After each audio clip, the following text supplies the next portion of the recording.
नमस्कार।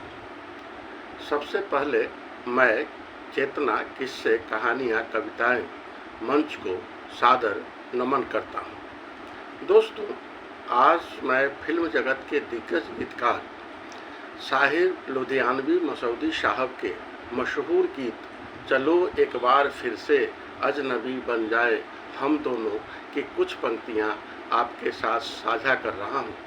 यह गीत सदा बहुत लोकप्रिय और चर्चित रहा है। साहिर लुधियानवी साहब के सभी गीतों में इंसानियत, भक्ति और पवित्र प्रेम की भावना झलकती है। उनके सभी गीत श्रोताओं के दिल को छू लेते हैं, क्योंकि साहिर साहब अपने जीवन के अनुभवों को अनूठे तरीके से गीतों में पिरा दिया करते थे। दोस्तों, साहिर साहब एक क्रांतिकारी मिजाज के युवा थे और एक अच्छे कलाकार भी थे।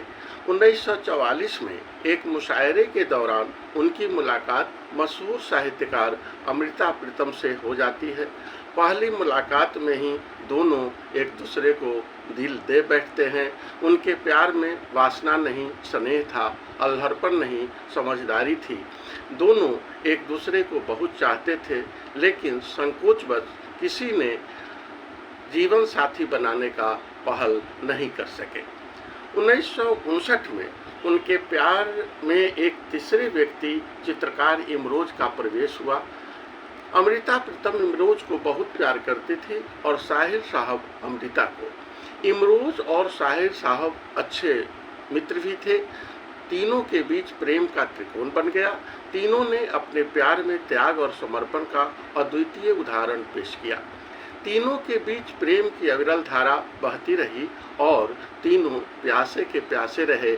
तीनों का प्यार अधूरा रहा, लेकिन वह पवित्र और अलग किस्म का प्यार था। साहिर साहब महिलाओं का बहुत सम्मान करते थे और अक्सर कहा करते थे कि लोग महिलाओं को फकत जिस्म समझते हैं, रूह भी है उनमें, लोग कहाँ समझते हैं।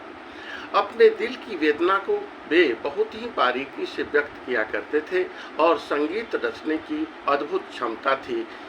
इस गीत में भी उन्होंने अपनी बात बेबाकी से रखी है। अपने हृदय की वेदना को बहुत ही महीन तरीके से व्यक्त करने में माहिर साहिर साहब थे। उनके पास संगीत रचना की अद्भुत क्षमता थी। प्रस्तुत पंक्तियों में वे बड़े ही बेबाकी ढंग से अपनी बात को रखा है। वास्तव में जिस इच्छा को, जिस अफसाना को मंजिल तक पहुंचाना संभव न हो, अंजाम तक ले जाना मुश्किल हो, उसे किसी खूबसूरत मुकाम पर ले जाकर छोड़ना कर्तव्य निर्वहन का अच्छा तरीका है। ऐसा पहल प्यार को अच्छे पथ पर ले जाता है, प्यार को अमर बना देता है।